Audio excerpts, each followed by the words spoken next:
안녕하세요.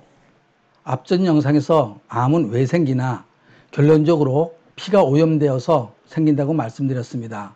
그렇다면 첫 번째로 오염된 혈액을 맑고 깨끗하고 건강한 피로 만들고, 둘째로 어혈로 막힌 모세혈관에 달라붙어 있는 어혈을 뽑아내어 혈액순환을 잘하게 만드는 방법에 대하여 말씀드리도록 하겠습니다. 이 두 가지 핵심 사항을 잘 이해하시면 암으로부터 자유를 찾게 되실 것입니다. 집중해서 끝까지 시청해 주시기 바랍니다. 먼저 맑고 깨끗하고 건강한 피를 만드는 방법입니다. 첫째, 자연과 더불어 맑은 공기를 복식 호흡을 통해 많이 마셔야 합니다. 피톤치드가 많이 나오는 숲속과 음이온의 발생이 많은 폭포수가 있고, 계곡물이 흐르는 자연 속에서 피의 원료가 되는 양질의 공기를 마시는 것만으로도 피가 맑아집니다. 둘째, 좋은 물 육각수의 생수를 많이 마셔야 합니다. 우리 육체는 물이 60에서 70%로 차지합니다. 물은 모든 것을 순환시키고 닦아주고 희석시키는 능력이 있습니다. 인스턴트 식품이나 탄산수는 멀리하시고 자연식을 하셔야 합니다. 인스턴트 음식이나 탄산수는 우리의 피를 산성화로 만듭니다. 산성화가 된 피는 체세포를 죽이는 일을 합니다. 체세포가 죽으면 모든 장기들은 제 기능을 하지 못해 내 몸에 악영향을 주게 되어 병이 생기게 됩니다. 필요시에는 건강식품을 드시는 것도 한 방법입니다. 넷째, 금주금연을 하셔야 합니다. 담배는 발암물질이 가득합니다. 발암물질이 가득한 물질을 일부러 내 몸속에 넣는다는 것은 병이 생기기를 기대하는 것과 같습니다. 무엇 때문에 나쁘다는 것을 계속하고 있습니까? 술 역시 다르지 않습니다. 언젠가 세미나에서 들은 이야기인데, 위장에 내시경을 넣고 관찰을 해보니 위장이 비어있는 공복에 독한 술이 한 잔 들어가니 위장의 벽이 파르르 떨고 있는데, 또 한 잔이 들어가니 위장이 움츠러지고 또 한 잔이 들어가니 위 벽에서 피가 줄줄 흐르더란 이야기를 들은 적이 있습니다. 우리가 내 몸속을 들여다볼 수 있도록 투명하다면 술을 마시겠습니까? 보이지 않으니 부어라 마셔라 술통을 쥐고는 못 가도 먹고는 갈 수 있다고 하면서 1차, 2차 술을 마시겠지요. 다섯째, 방사능 물질에 노출되지 않도록 피하셔야 합니다. 이 이야기는 중요한 것이라 조금 설명을 해야 되겠습니다. 방사능 공식 피해 1호자는 발명왕 에디슨의 조수 달리다. 에디슨은 자기가 만든 X선 촬영기를 소개하면서 모델로 그의 조수 달리의 몸을 수도 없이 찍었다. 결국 달리는 머리털이 모두 빠지며 시름시름 앓다가 죽고 말았다. 달리의 손이 망가진 사진입니다. 잘 보셨지요? 그런데도 불구하고 요즘은 정말 나쁘다는 방사능을 돈까지 주면서 2년에 한 번씩 엑스레이를 찍고 팹시티를 찍는 사람들이 너무 많이 있습니다.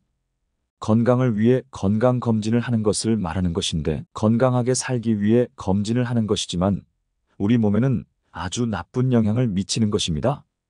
지금 일본에서 방사능 처리수 오염수 때문에 나라가 시끄럽지 않습니까? 그런데 MRA나 엑스레이 이런 것들에 한 번 노출되는 것이 훨씬 많은 방사능에 노출되었는데도 병원에서는 아무 말도 하지 않고 계속 MRA나 엑스레이를 찍으라고 권유하지 않습니까? 방사능에 노출되면 왜 안 되는지 방사능에 대한 영상을 링크해 놓겠습니다. 여섯째, 마음을 편안하게 하며 스트레스는 빨리 풀어버려야 합니다. 너무나 충격적인 사건으로 스트레스를 받으면 내 몸속에서 스트레스로 독이 품어져 나오는데, 그 독이 얼마나 독하면 그 독이 독사에게서 나오는 독과 같다고 합니다. 그 독은 내 몸에서 빠져나가지 않고 가슴에 쌓여 그것으로 인해 피도 오염되고 화병이라는 가슴앓이가 생기므로 스트레스는 바로 풀어버리기 바랍니다. 일곱 번째, 잠을 많이 자야 합니다. 숙면을 취하셔야 합니다. 핸드폰 배터리가 닳으면 핸드폰을 사용할 수 없듯이 우리 몸도 에너지가 소진되면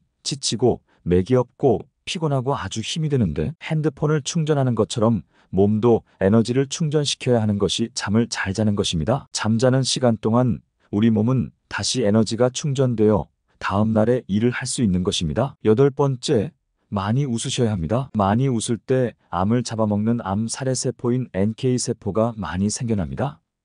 웃으면 복이 온다는 이야기는 다들 아실 것입니다. 웃으면 건강에 복이 오는 것입니다. 아홉 번째, 몸을 따뜻하게, 특히 복부를 따뜻하게 하셔야 합니다. 요즘은 복부를 드러내놓고 배꼽이 보이는 옷을 멋지다고 입고 다니는데 건강에는 아주 나쁜 것입니다.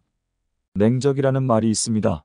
냉적은 복부에 얼음이 쌓인다는 말입니다. 얼음이 쌓이면 복부가 차가워져 대장과 자궁의 기능이 현저히 떨어져 많은 질병을 유발하게 됩니다. 그래서 복부를 따뜻하게 해서 얼음도 쌓이지 않고 지방도 쌓이지 않도록 하여야 질병을 예방할 수 있습니다. 10번째, 적당한 운동을 하셔야 합니다. 적당한 운동이라 하면 복식 호흡 운동과 근육이 빠져나가지 않게 근력 운동을 할 것을 권유합니다. 걷기 운동, 유산소 운동을 할 경우 너무 무리하지 않고 땀으로 노폐물이 빠져나가도록 적당하게 하시면 좋을 것입니다. 위에서 말씀드린 것처럼 이렇게 살아가기가 어려우신가요? 생활 속에서 이 위에서 말한 10가지는 지키기가 전혀 어려운 것이 아니고 일상적인 것이기 때문에 조금만 신경 쓰면 피가 오염될 염려 없이 건강하게 살게 되실 것입니다. 다음은 혈액순환의 문제인데요.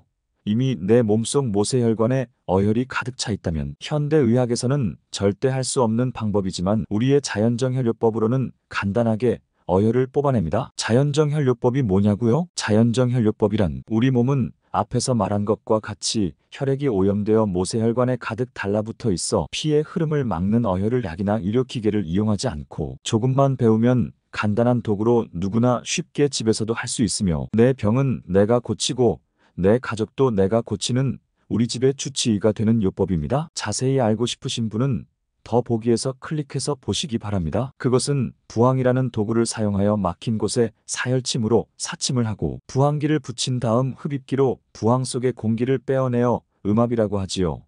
음압으로 어혈을 뽑아내는 간단한 방법입니다. 지하수를 뽑아 올리는 방법과 같이 생각하시면 바로 이해가 되실 것입니다. 우리 몸의 피의 흐름을 막는 어혈은 자연정혈요법 말고는 그 어떤 방법으로도 어혈을 뽑아낼 수가 없습니다. 어혈만 뽑아내면 깜쪽같이 아픈 증상이 사라지게 됩니다. 본인이 체험해보지 않고는 절대로 믿어지지 않을 것입니다. 그러나 세상에는 내가 모르는 일들이 너무나 많이 일어나고 있습니다. 내가 아는 것, 내가 본 것만을 고집하지 마십시오. 이 세상은 내가 알지 못하는 사이에 사람과 다를 바 없는 인공지능의 로봇이 세상을 바꾸고 있습니다. 현대의학에 너무나 익숙해진 여러분, 이제는 자연으로 돌아갑시다. 우리 인간은 자연과 함께 자연으로 살아야 됩니다. 과학과 의학이 아무리 발전했다고는 하지만 피 한 방을 만들지 못하고 있습니다. 응급적으로 발생하는 사고로 부러지고 찢어지고 깨지는 질병 말고 모든 병은 피와 관련되어 발생하는 병이라는 것을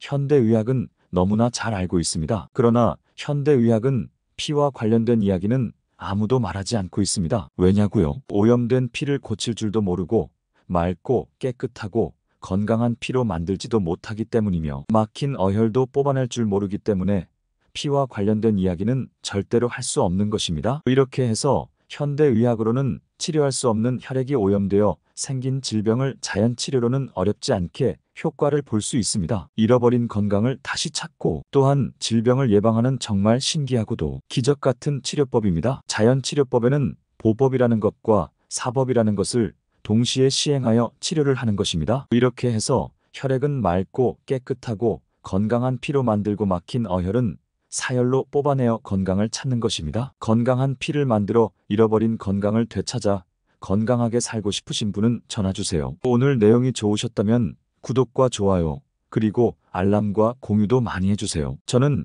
유튜브 영상을 만들면서 단 한 분이라도 제 영상을 보고 이대로 실천해서 잃어버린 건강을 되찾으시는 분이 생긴다면 저에게 맡겨진 소임은 다 완수했다고 생각합니다.